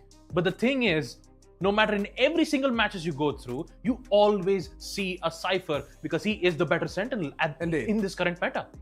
True, Chambers' legacy was very short-lived. Yeah, it was. And if Riot wants, right, they're gonna again buff him up and bring him back into the picture. And that moment, every single one of them is gonna be like, "Come, let's play." And throw the force coming all across right off the bat in the first round itself. Headhunters, pop, pop, pop, and that's it. That's the entire thing, right? You hit your shots. It's just like a sheriff, but then better, because you can scope in. Yeah, you can scope in. You also have the Pocket Guardian Headhunter that can help you, get those headshots. So, like, when it comes to the economy, Chamber is such a viable agent when it comes to providing weapons for their teammates. Yeah, I mean, he also provides weapons for his teammates, but it's up to player's preference, right? Exactly. He could either get a weapon for himself or he can get a weapon from someplace else. And the thing about it is that I played Chamber so much in Valorant, and it feels like, I feel like I wanted to learn French language quite a lot. Instead of understanding Chambers' kit, I ended up, trying to, learn the language of French, because French is an amazing language. It's smooth. I would really want to put you on spot and ask 2 words. Go ahead. Tell me something in French then. No comments. Wow, no comments. All right, cool. I would say Vive la France, but okay. Yeah. I would say rendezvous, and I would say... most of the French words are actually present in Chamber's ability, and yet I don't speak French. Yeah. Oh, it's all right, man. It's all right. Just like the Chamber's legacy being short-lived, even your French classes were short-lived. No. Oh boy. All right. That's the fun part, right? Yeah. But coming to a serious part, right? Yes. Let's just dive right into the game. I want to understand what will happen next. Dual controller initiator versus dual initiator alongside a good sentinel. Who's gonna win? You guys decide. Go ahead, put it on your chat section. Tell us who's gonna win this particular map. Do you guys want to see a potential third map or not? We want to know that as well, because Pearl is a beautiful map, man. And we all have been waiting for this quite a long time. We've been debated previously as well. And the scoreline went to a 2-0. Yeah, it did. It did go all the way to 2-0. So yeah, map number 2 is opened up. Bind will be the map. It will be none other than Team Shadow Frags versus Team Untitled. So let's, without any further ado, folks, let us start the pistol rounds right away.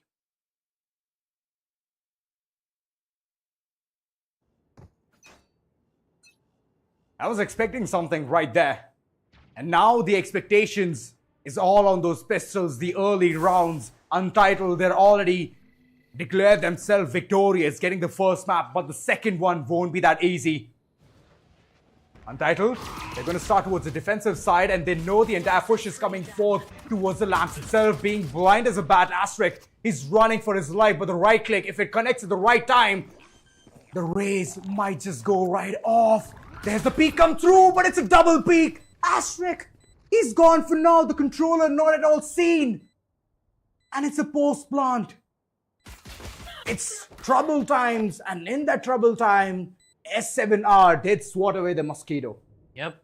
A beautiful dual peak, though. They actually timed it so well in a way that both of them, stayed alive in this post plant. And for the side of Team Untitled, they are currently now spot of a bother because they are facing major issues just to get control on the side. But wait a minute, Falcon and Champa, they get 2, they get 3. Champa, you madman! He just gets away with 3 kills and ends up disappointing. The players, I mean, the thing about SF, they had it under control, and next thing you know, it's Team Untitled who ends up stealing the round away again. Okay, I have a perfect game to play. The game is called as such. What went wrong? Yeah, I'm asking you the question. Okay, what That's went the wrong? game. What went wrong? Roster happened. That's what happened. That's exactly what happened. Everything was going well. The both push from Flame and Sabrail was just so sublime. Yeah, but guys, just to give a context, F. Chompa is also known as Roster.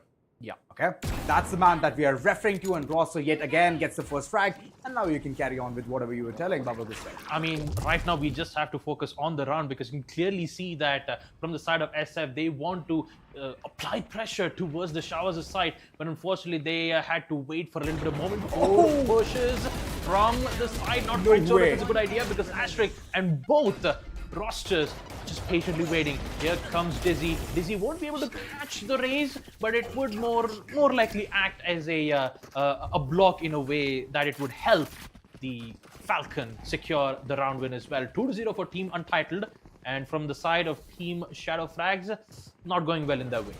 Oh, Shadow Frags, it's your pick. The pistol should have been good. It was a post plant and the repositioning did not work out for the best. And following up, it's the bonus round, which is played to perfection. They did force in the previous round, and now that's going to affect them a lot. Shadow, you shouldn't have bought those weapons in the previous one. That's just going to give the edge to the opponents to get yet another round, having half shields all across, even though I can see the Araxis 2.0 coming in as well. Oh boy. Oh boy. All right. Right, for Shadow Frags on the other hand, you'll be able to see the one of the flashes being used, but Asterisk, it's a very risky decision to go through. He's going to push through the Vipers' wall. Unfortunately, the timing didn't quite work out well, so the only thing he could go is just provide information. Now it's Babushka's turn to, hold out the side, followed up with Mosquito. Well, true that. He's already acquired so much real estate that nobody can do anything at this point of time. Falcon from the backside, he's going to take one player right off the bat. Babushka, close range fights coming all across, and it's a Braille. Good for one. The follow through is coming in as well, but the last man standing, what can he do? He's still waiting around, lingering towards the fountain area. But in order to pop off and take the spike, he needs to somehow reach towards Hookah. Falcon, he's waiting right there around the nearby parks. And look at the chase coming in. Okay, that did not happen. That did not happen. Roster, what was that flick and a half? He just jumped and he let the outlaw do the talking. That's exactly what happened. He's the lone sheriff in the town. Yeah. Wow. And I thought sheriffs were powerful. Man. Roster, man, what a way to end the round in style.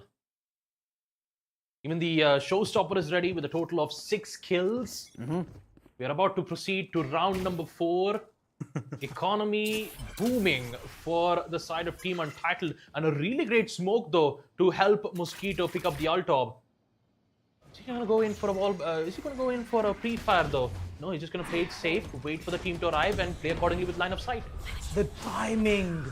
The moment the opponent Viper just went ahead and she popped the smoke right off, the orb was retrieved, and that orb is gonna have a lot of effect.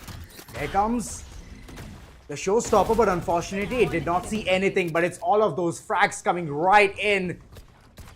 Well, yes, one by one, the last man standing. What can he do? Flame, I believe he could be the one changing the entire wave, but unfortunately he was only good for 3. The entire team, I don't know, they're just right off the bat getting instantly deleted. They're getting dubstepped every single chance that they get.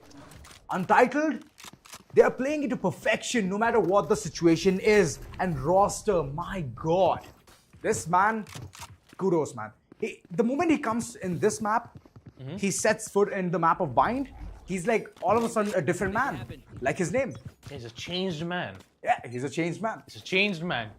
You'd never know what would happen in the next round, Maybe he might be able to get some picks from the Outlaw. Maybe right now, I believe, Roster has the op in hand. So it's going to be much more tougher to, contest the angle in towards the Shower side. So the main concern has to be providing at least an early pick that would be helpful for the side of SF to push in towards the side and go in with a simple execute. So picking off a certain agent like a sentinel or a controller will be their main focus. But right now, when it comes to time, they have no other choice but to proceed with the push.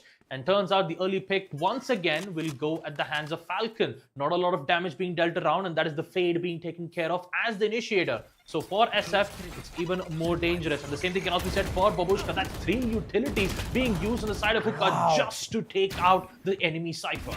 Well, true that. Look at the follow-up coming in as well.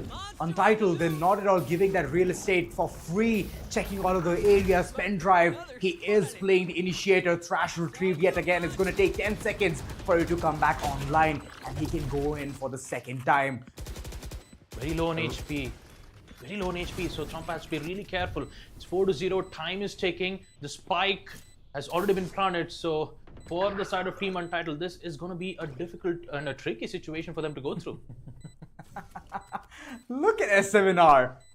He's hitting squats out of nowhere. He's like, let me just peek this corner. Wait up. Hold up. I want to get more insight. Jump would have been a better option, but after the jump, the follow-up of the operator would have been one of the things that Hero has seen. But now they're all going to skedaddle through as the spike is going to detonate. And the defense, for now, they are quiet. They know that it's the first round that they've already given away. It's okay, rethink, re-strategize onto what went wrong in the previous one. I would say the utility usage finally has become better for the likes of Shadow Frags. And the way they flushed out Babushka from Hookah, that was accurate. That was really good though. I have to agree with that. And at least from that, Shadow Frags will secure their first attack round win in round number 5. Now as round number 6 commences, they'll be having some good economy as well. Phantoms and Vandals should be more than enough to proceed towards the side without any major hassles, except for Rosters though. He has the open hand, paint bombs, and also the the satchel charges that would help them reach into higher grounds.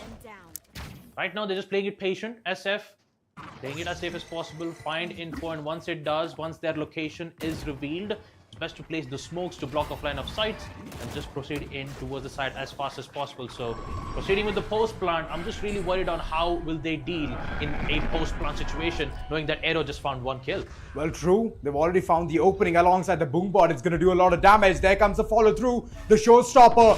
Falcon for now gone. He's out there cold as the entire crew of Shadow Frags is moving forward, lurking and getting those frags. Mosquito right around the corner, shots missing right across. Babushka on the other end, he's going all crazy. Aero being the last man standing, he's way too low on HP. It's Mosquito versus Aero, where Aero, what can he do? The situation is very dicey. He knows that it's just a fake coming through, spamming all across till the very moment. 6 bullets left. Mosquito, can he clutch out? He needs to take out his Prowler, but before all of that, he's going to take the enemy down, and there's not going to be the chance for the defusal as the spike yet again detonates till the very end. Prowler would have been a really good decision, but ultimately Mosquito thinks that his aim would have been better.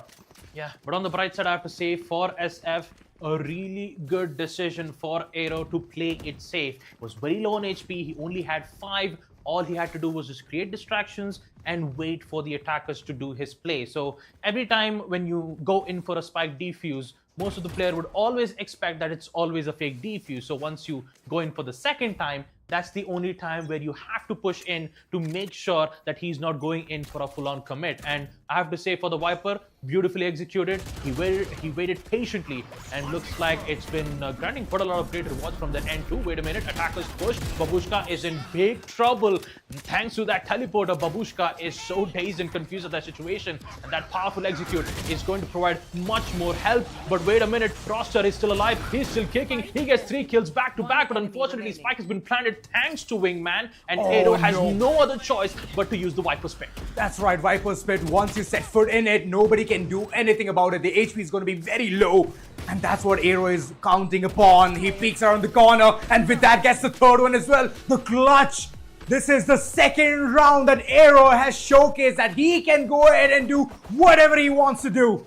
The Viper Spit was a perfect decision in a 1v2 situation, and right after that, he just knew where to hit those shots. And here's the thing, right? You swing, you miss, you regret. And that's what currently Untitled is going ahead and they're entitled to. Yeah, beautifully played though. Beautiful plays from Aero. That clutch was so important.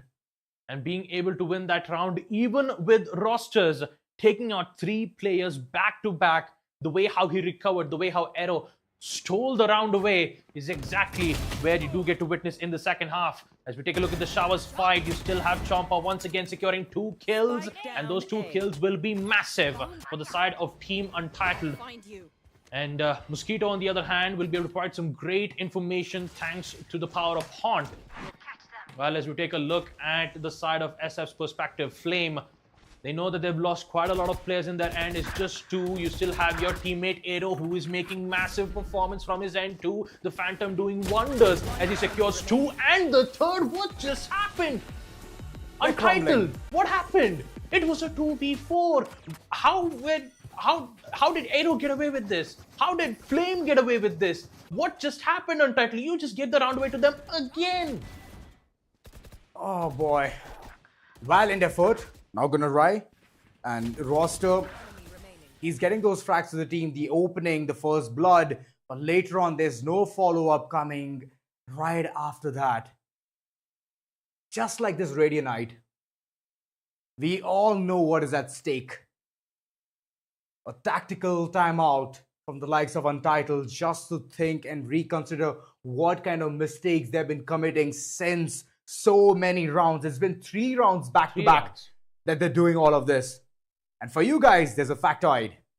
Asterisk often finds himself in a post-plant situation where his clutch potential on bind has been notable, especially with Jet or Reyna. But unfortunately, Asterisk, he has changed that role. Yeah, he's changed the role and he's a changed man again. Yeah, he's a changed man. And it's Aero who's doing most of the work on controller. Yeah. So, yeah, all in all, Untitled, you've got to be careful, man. You've made this mistake 3 times and it's not good. You had the lead, you had the momentum, and if you lose that momentum, it would not look good. Let's not forget, Untitled has won not only just the pistol round, but also the bonus round as well, getting a massive lead. And now it's 4-4 equalized, and is not a good way to go out in a situation like this. And the advantage of weaponry you get to witness from SF is making it much more difficult for the side of Team Untitled. Wow. Orbital strike towards the entire Shah's area, just to clear that corner and set the entire team to the path of Site A. Shadow Frags, they're doing phenomenal in upcoming rounds, and yes, there has been that complete weaponry difference which is being capitalized upon. Babushka lingering towards the backside. Aero, last moment, he did not check that corner. He might potentially die to it, but look at Babushka, way too low on HP. And there goes the man who was holding the back of the line. Last man standing, roster. What can he do? Gets the first one. This is all the exit frags that he can potentially bring for the team. Use those satchels and run away to safety. Okay. Yeah, I mean, he tried, but... Too hasty there. I mean, they did. He tried to escape, but even on the side of SF also realized that, wait a minute, I think he's trying to save his weapon. Let me just follow him. Uses the teleport, heading towards the hookah. He knows exactly where he was pushing, and at the right time, he did get the frag. Surprisingly, they don't even have a cipher, and still they know exactly where the opponent is. Yeah, that is Shadow Frags. A really great performance that they've delivered here in the first half of the series. Let's not forget, Pendrive also has Thrash, so this will be vital for them to catch the Cypher that could hold out all by himself in towards the hookah side or maybe in towards B. So first Cypher, B is entirely locked up, but Roster's performance, my god, that's the first, that's the second. Oh, no way! He will get it. Chompa, he's just popping off. But still, he will get removed, but the massive damage that the Raze has just delivered, this could be it for Untitled to get it. Well, the entire round has been rewarded. It's on a golden plate at this point of time. And look at Asterisk. Look at him go. First the Molotov and then the follow-up with the Phantom. Oh, Untitled. Where was the spirit all this time? I wonder where it was. Look at the start. My god, Roster. He is unstoppable. Why would you go for a reload? All of a sudden, missing all of those shots. Take out your classic. He was so low on HP. I mean, the best part about it is that usually when you're surfing, you'd have a surfboard. And Raze is like, you know what? I'll just use a satchel charge instead. I'll be surfing around the sides of Bind, instead of growing on a breeze on a heavy Sunday. But yeah, it's just a joke, by the way. Never mind. But yeah, all in all, it's 5-5. Team Untitled, they've still managed to recover, but let's not forget the Thrash is active. So is Tompa. He knows exactly what's happening. He finds one. The second, almost, but no, he overextended, and Flame will be able to punish that for its mistakes. Lovely effort. S7R, good follow-up coming in, shutting down the controller. Now, Shadow Frags, they have the opportunity to head all the way towards B through the teleport. But Babushka, his information is unknown. Tripwire coming in to the picture. But the information is still not given right away. The corners need to be checked. Hexagon completely bombarded. Pen drive. He shuts him down. The man-count advantage alongside the second time use of the Thrash. If it catches any opponent, then it's going to be a literal 2v2. Before all of that, the Thrash was gone. The HP is not that much. It's not a surfing tank. Nightfall, it has been committed. Getting all the information. Mosquito, even though the information is there, it has been shifted. It has always been the advantage for the likes of Untitled, as their aim game is so solid.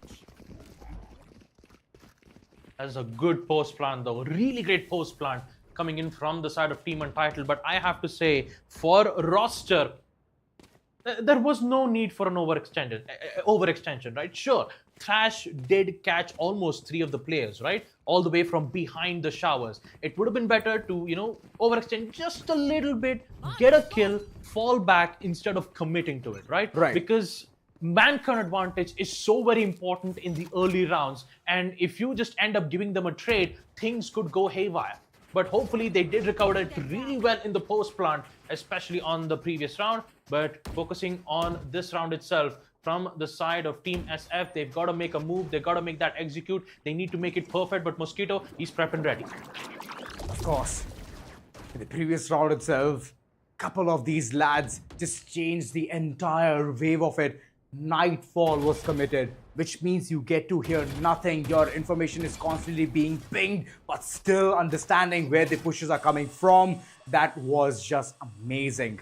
And now, as you all can see, Shadow Frags, they are afraid to enter towards the side, but Aero, he's that man who just goes in with a blunt force approach. Stuck around the corner. There is that shorty waiting right across. The shots are fired, and look at Asterix. He's gonna get that frag onto Aero. The one man who could potentially chase the entire tide is gone. A post plant coming in as those frags are just popping right in. Babushka, what can he do? Deploys his cam just to get the inside, but Sabril, oh my god. This man is just standing there like an anchor, putting all the weight and just making the entire ship for the likes of Untitled drown. And with that, that is the first half concluded. 6-6. An amazing performance being delivered here from the side of Team Shadow Frags. And I have to say, for Mosquito, I'm not quite sure what exactly happened from Mosquito's end. He just kept sprinting outside the site, unaware of players' position, because both of them just pushed in towards the shower. So you have to expect some resistance being made on that specific position. And sure, Lamps was covered up because you had the Asterisk holding in with the Shoddy. Taking out the controller was just so crucial. It was so important. There was no need for Mosquito to go aggressively wide out in the open. It would have helped if he tried to redirect himself towards the lamp stairs. But all in all, the damage has been done. You can still recover back in the second half. The pistols needs to be on point. And Untitled, this is uncharted territory. This is unknown place where they're setting foot. The foreign soil. Hence the map pick from the likes of Shadow Frags. Untitled, for now, they have to manually go ahead for that plant. But in the midst of all of that, it's pen drive lurking through the smoke. And even though it's from the opponents, it's the defenders who are squeezing the maximum value out of it. Mosquito, he's not yet concussed, taking all of those shots. And look at Champa. Oh my god. Roster with the razor-like accuracy of his. is just constantly bringing in the rounds. It's reeling it back. Even though the fish is showcasing so much resistance, it's this man going ahead and getting those rounds. The more rounds roster is present, the more threat it contains for the opposing side. The way, I mean, looking at the scoreboard itself, Champa, aka Rosters, with a total of 22 kills. As we take a look at another factoid from the side of TEC, Babushka excels at setting up his team strategies and allowing Mosquito to enter with more space. Basically, not only placing traps and holding all by himself, but he also provides support with his teammate with the help of his line of sight. Yep. You know, if Shadow Frags is thinking about all of these things, where I would say Untitled is just going ahead and outsmarting them, outperforming them whenever it comes to the aim game, then it's always gonna be this devastating. Someone stop this dude! Someone put a brake on this race! He cannot be stopped. He cannot fall back. He will march forward and secure those 2 kills and die trying. Man, the way how Team Untitled is playing right now, I mean, it's very difficult. I mean, it's very difficult for the defenders because not only they just lost Mancon, they don't even have enough great weaponry to defend themselves. They only have the classics, and they only will get picked out from none other than Falcon. I mean, he will get tagged in the head. But yeah, Aero, great shot though. He'll be able to take out 1 at least, but it will be asterisk with a follow-up trade, which will give the lead at the hands of Team Untitled, 8-6. If Shadow Frags is Titanic, then Roster is the iceberg. Oh my god, no. Not the iceberg. He is the iceberg. Not the iceberg. He's been setting sails. He's been stopping the Titanics every single round thanks to his aim game. So basically, Aero is Jack then. Yeah. That is really sad. Like, why would you do that? Why would... It's why not would you me. do that? It's not me who's doing that.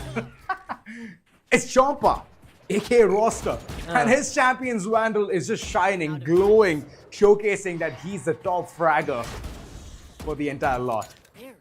And once the execute appears, if that form continues to grow in size, then Team Untitled will be unstoppable in the second half unless and until Aero has some questions to answer. The walls will definitely stop the players from the side of Team Untitled to fall back, which brings in the teleport in which it works out. That's an important frag. Pendrag takes one out, and now they can focus on the others. Oh no, watch your back, Aero! Through the wall, or through that window of opportunity, he has created one. But the plant, it's heading all the way towards side A thanks to the teleportation, and this is the part where you go ahead and utilize bind to its maximum. Asterisk way too close, gets couple of players. That Stinger has already stung. It's a 2v2 all of a sudden. And now in this 2v2, the height advantage is one of the things that Mosquito is just gonna go ahead and pounce upon. The angle sublime, and yet again Untitled getting the 9th on board, forcing Shadow to rethink their entire ideology on bind. Double controller setup, double initiator, mosh pit, and alongside all the things that they can put, still not able to stop the entire force. Let's not forget, quite a lot of utilities was used just in the B side, right? The walls, the teleports were so good. They actually stalled so much time in a way that they went in. The commit was really good. But what happened in the late plant? The enemy team also used the teleport. They went all the way back into its showers and committed for a post plant in which they did end up securing it. And how can I not forget about Aztec? The Stingers. He gets 2 kills back to back. That's the power of close range combat. You'd never know. Some certain weapons are so powerful in close range that it could change the entirety of the whole round overall. Seminar thought that he can spam through that smoke with just a sheriff in hand. And so far, he has not found the right value. He did tag one opponent, but the weaponry is so strong on the opponent's hand that he needs to go ahead and find those off angles. Put players to snooze, get the upgrade, and then go ahead with that plan. But this is going to be very deadly. Oh my god. Roster, you need to stop at this point of time because he has the showstopper as well. If the defenders get a bit more antsy, getting the 3rd as well, the showstopper in hand, and he's for sure thinking about something more devious. Last man standing, and look at him getting a quad to just get the double digit. This team is unstoppable, getting the 10th on board. Untitled. They are running away with rounds. Now that's what I like to call ring around the roster. 10-6. Team Untitled. It's just a one-man army. I mean, what can you expect? When you have an explosive entry like that, while still being alive and securing a quad kill in the process, what can you do? Can you place a specific trap specifically for a player? I know what to do. What is it? Gamble stack. Oh no, that is very risky, but yeah, it could work. It could work. Gamble stack. Trust me on this one. Big teams, if they just want to increase their morale and drop the opponent's weapons or economy, all they have to do is stay a 4-man squad towards the site and just hold it down to the very end. Go for the retake, it's okay. But as long as you're a 4-man squad running forward, they do not know who to hit first. It's going to be a spray coming in. Even they're going to fumble. I don't think so. They will have an aim which is so cool, calm, collected like TENs. No. They're going to fumble. They're always going to be thinking about spraying down the enemies right at the enemy line. But yeah, that could work. It could work. And yeah, talking about a little bit of factoid here, Untitled has historically been strong on the end, especially when Mosquito and Falcon lead the charge, making aggressive plays on both A and B side. Even with Aero's performance, I do have to say, especially with the walls, like you need to understand the way how Raze operates, right? You always have a start point and an end point of the satchel charges. I have a point. Go ahead. What if it's a 3-sided map? What about the C site? Ooh. How can you ignore that? Yeah. It's actually difficult, yeah. That's where, you know, the part where the teams are going to rethink comes in. A, B, and C in a 3-sided map. Okay, we're going to see how the entire contingency plan goes in. But yeah, all in all, I have to say, like, the only 3-sided maps we have right now is just Haven, right? The rest of it is just 2-sided maps, like 2-site maps. Yes. Haven is the only 3-site maps, and of course, it brings a lot of changes and confusions. Bind is more likely, more focused towards teleports, right? You know what? Next lot is going to be very dangerous. There's going to be Breeze into the picture. Oh yeah, Breeze. And most of the player base does not like Breeze. I mean, for most of the players, including me, feels like a Breeze because the only thing I do in Breeze is just play so and just give info. That's all I do. But yeah, to be honest, Breeze, it has a lot of longer angles that certain weapons like the Sheriffs and the Stingers are not a good way to execute on most of the sides. So you're more likely left with Marshals and Guardians in order to engage fights that are around 15 to 20-ish meter range, in which the Phantoms are not a good weapon to use on Breeze, especially on long range. Short range, yes, it will work, but not for long range. That has been changed already. Really? Phantom has been buffed already. Phantom is one of those weapons that now if you go ahead and choose, you're going to play like a boss. You have your identity concealed. You're not going to be exposed. You're not going to be exposed. Alongside, you can go ahead for those long shots as well. But here's the thing. There's a catch to every single thing. Just like how you cannot spam your Vandal, it's the same thing with Phantom as well. You should not spam it. Go for the burst action. And that's where you can get the maximum value out of it. Yeah, talking about the factoid as well, Shadow Frags have had strong showings on Bind as well, particularly from Pendrive and Subrail, whose fast entries on on A long and B long are pivotal. So basically, Shadow Frags, when it comes to that executes, right? A long and B long, this is exactly where most of the frags that we do get to frags, we do get to witness from Shadow Frags' end. But when it comes to the end, when it comes to post-plant situation, that's exactly where they try to fumble in most of those situations, right? Especially when you have an explosive plays like Roster, who's been continuously being a menace all the way up to 28 kills now in the second map. Who knows what's going to happen next? He's going to drop a 30 bomber. But here's the thing, right? It depends on situation after situation or team after team. Previous to this, they would have fought really well, but currently I'm not seeing that strength towards B-Long whenever it comes into the picture. The fountain area, especially Bind, being one of the picks of Shadow Frags, they're just not able to do it. They're not able to nail all of their shots. Currently, folks, I'm pretty sure that the tech pause has come to an end. which means we will resume round number 17 soon.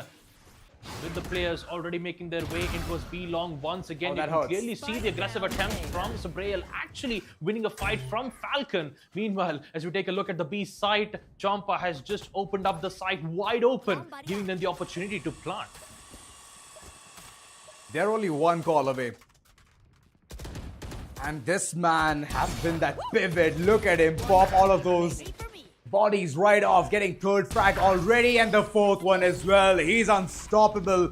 Knows that the entire squad is gonna choose the defense side itself for the rotation, and one by one, he first provided the entry towards the site, and then later on gets all of those frags just to prove a point that now he just needs 3 more to get that ultimate yet again. And he's sitting in what? 32 kills? 32 I don't kills. even have that many teeth in my mouth. Yeah. Wait, you know, I'm actually bad at maths. Is it 32 or 33? 32. Okay, 32 teams. And I'm still lacking 4. Why is that? It takes time. There. Oh, yeah. Age. There. Anywho, round number 16, as we take a look at Team Untitled, as they're currently being in a very huge lead, though, from the side of Team Rosters. But yeah, turns out currently they will be playing for picks as of now. They don't want to risk applying that aggressive pressure once again. They want to make sure to change strategies instead of repeating the same strategies over and over again in multiple rounds to avoid those adaptations. So Sabrail prepped and ready. He knows where the Nightfall is. He hasn't been currently affected, but do they know that the player is currently playing on showers? Well, true that the push, it looks really good just for the moment there. But now, it's all about the weight game going in for the post-plant situation. SF still finding a solid footing. And they're still making their way through towards the site. Asterisk, I could see it clearly in him. And the beginning itself, going in for that orbital strike just to make things clear that nobody can raffle around them, getting the 12th on board. Untitled, they're here to conquer, and they're doing it so far so good. And last round is the place where Roster is going to go ahead and pop his ult, get that real estate yet again. But there is a lot of response to it. There's a lot of resistance that SF can provide in this round. It's do or die for them. Things are going to fall in for a 2-0, or they can go ahead and use all of those ultimates economically and then go ahead and get those rounds. Let's not forget, it's 35 kills. I really cannot wait to see the leaderboards and see the great performance that we do get to witness from the side of Roster. And unfortunately, he will get one, but the amount of damage that's been dealt around, I believe it's still favoring for the side of Team Untitled, because it's all up to the hands of Fade to figure out a way to bring this match back, which will be very difficult. Brimstone currently has the spike in hand, which means he needs to reach towards the side, plant the spike, proceed with post-plant, and ensure that this matchup would go in the hands of Team Untitled. Nightfall taken. That's the only thing that we can hear at this point of time. Flame getting the second one, and the last one will be a breeze if he uses his ult. And he's staying away from the radius. Babushka, what's in his mind? Checking the hexagon.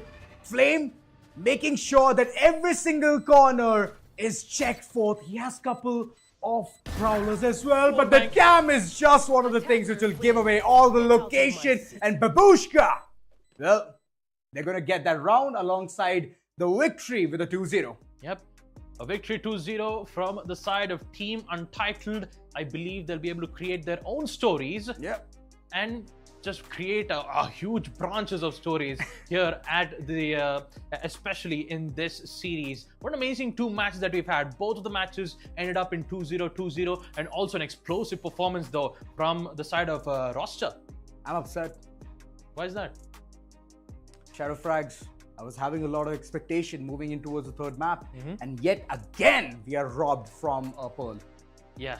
Robbed. Yeah, it's just like the caster's curse is such... I mean, it's just a thing in a way that we want to feel like we want to see Pearl, but in the end, the game is like, nope, not gonna happen. That's not a caster's curse.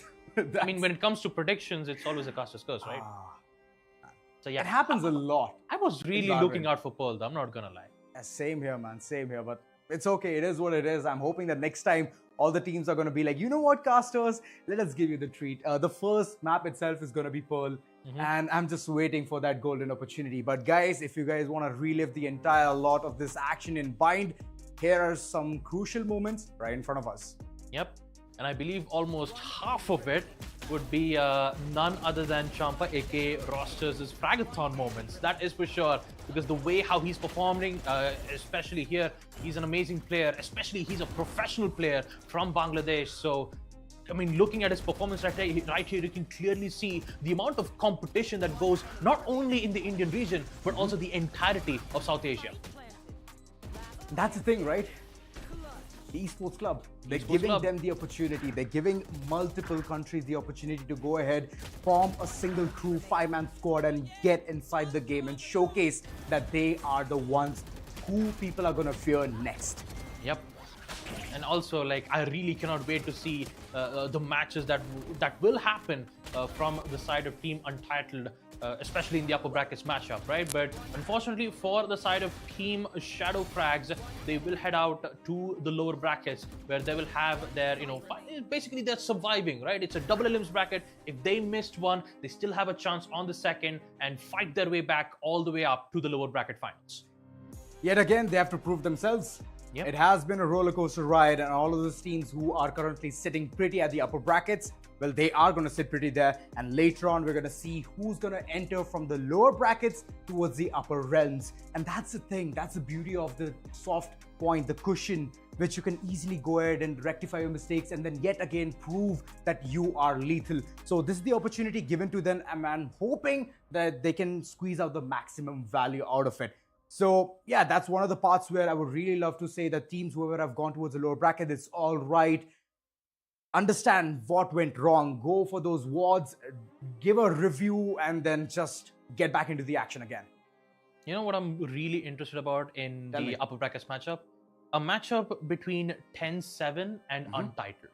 These two matches will be an amazing one to look at because, like I said, 10-7, you have a lot of all-star players currently present here, right? Sir. And also, you have an explosive duelist Champa, who is, I mean, we did get to see that in the second matchup itself. Explosive performance, explosive execute. The kills were just non-stop. He was just an opener in a way that he got the entire site cleared, post-plant, and next thing you know is just the GGs from the side of Team Untitled. So a really great performance being delivered from both the sides, and I really cannot wait to see how the upper brackets would work out in day after tomorrow. But I believe in tomorrow we'll be having a lower brackets matchup, right? And unfortunately, one of those teams will be eliminated at the Showdown series.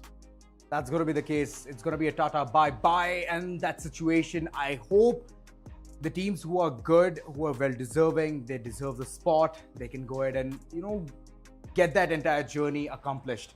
But all of those teams in the top 8, the ones who are heading towards the upper bracket, they're pretty happy. They're going to watch all of those games and understand what their opponents are currently looking like. Even though they've already gone against them, they would really love to see what improvement they have brought into their entire gameplay. If it's no improvement, then okay, even if they come up, they can have an easy matchup again. But the improvement is one of the parts where I would really emphasize on. And all of these teams, I believe there has been mistakes being committed by Untitled as well. They did reel few rounds and they could just let it go because of the peer pressure coming in from the opponents. So those kind of mistakes, if they avoid, then they're going to be absolutely lethal.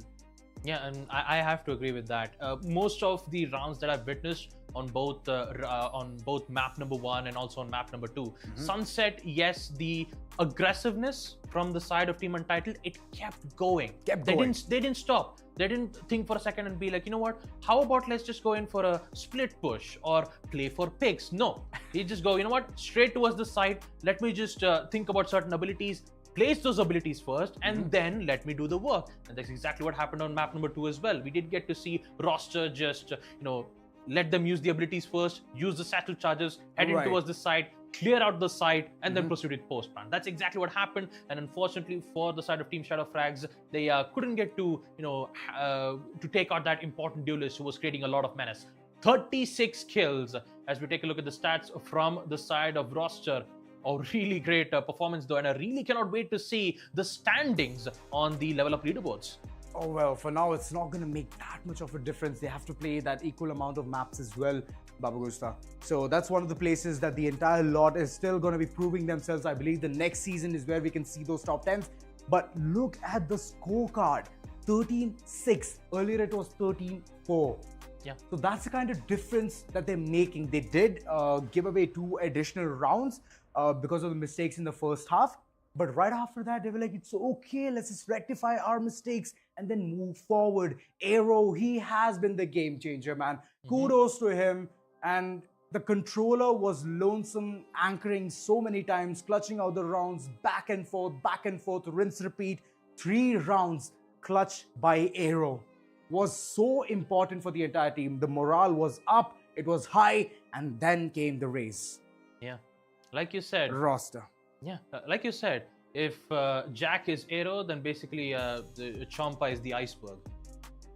Yeah, exactly. Exactly. But yeah, let's taking a look at the MVP of the match once again. It is none other than F Champa, aka Roster, with a total of 6,279 damage in the second map. 45% headshot while playing a Raze with a satchel charge. How can you get that stats? How can you jump and get a headshot with 45%? You can see that. You know, the early repositioning of him being on the boxes at A main, and at that very moment, his Guardian was singing songs of glory. Couple of shots here and there, random. And he got those shots. But MVP of the series, who's it gonna be? I believe it's gonna be Champa itself, aka Roster.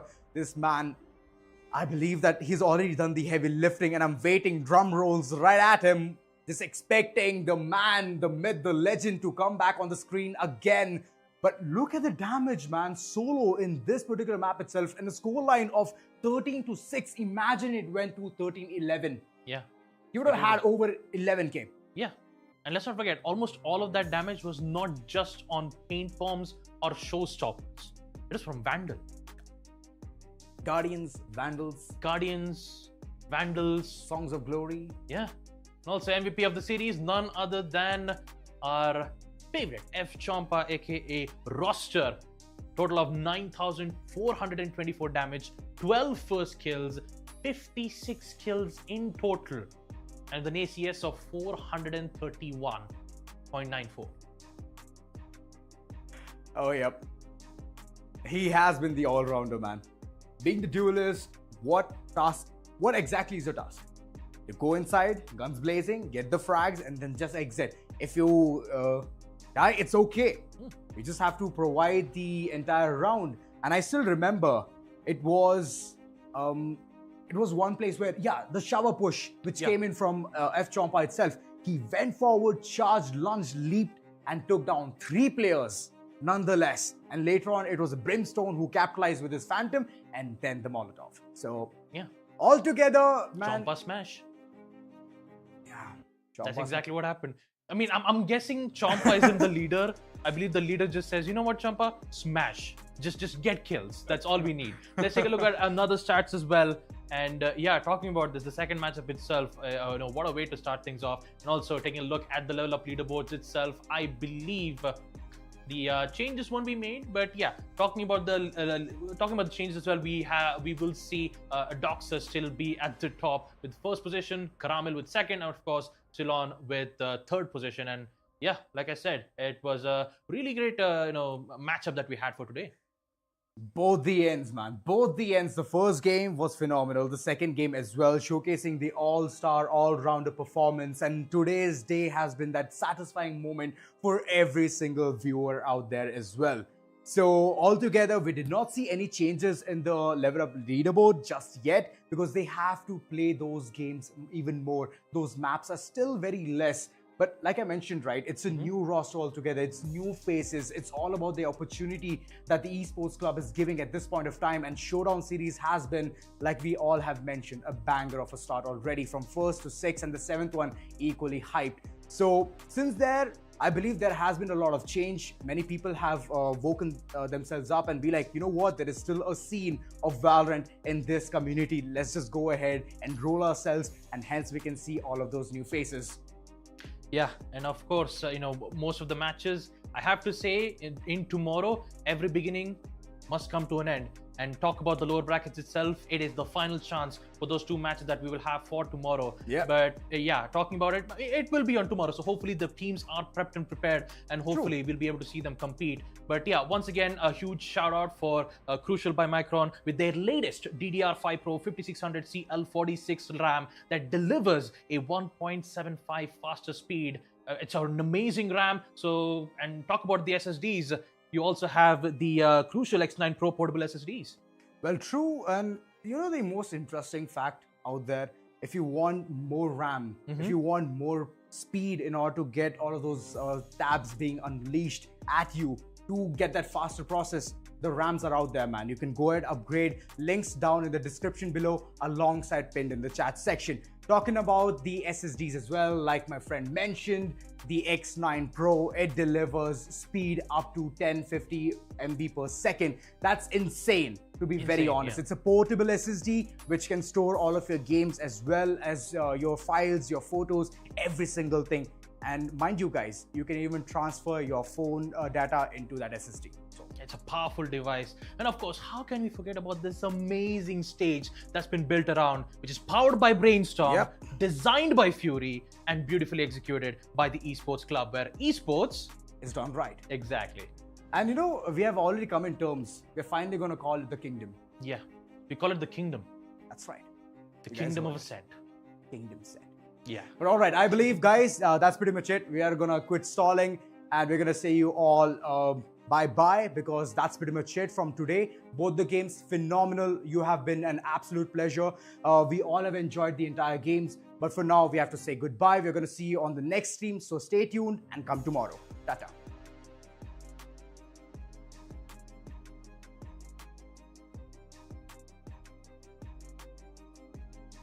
Well, all right. All right.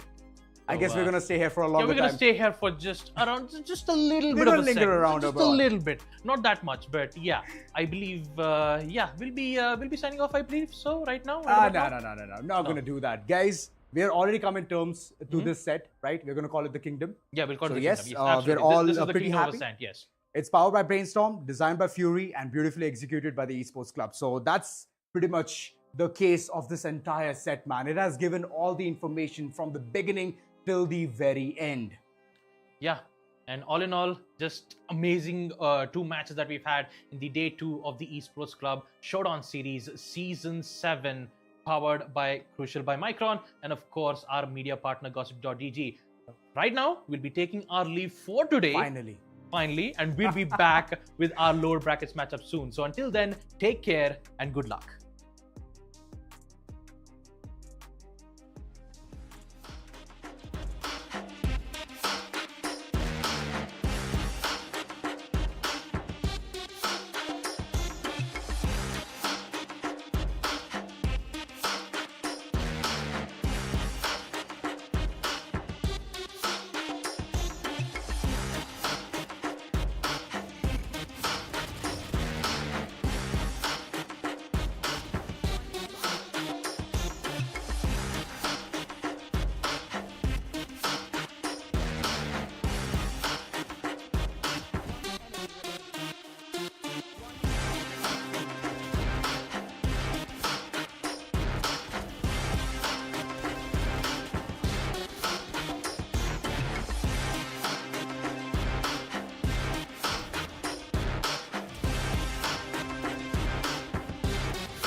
Once there was a hunter who saw what others could not.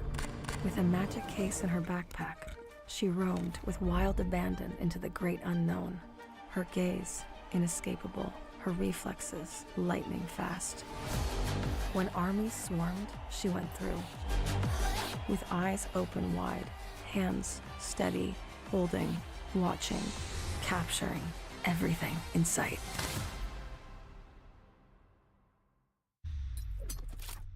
The Crucial Pro DDR5 RAM kit comes with a sleek, modern look that will complement any build.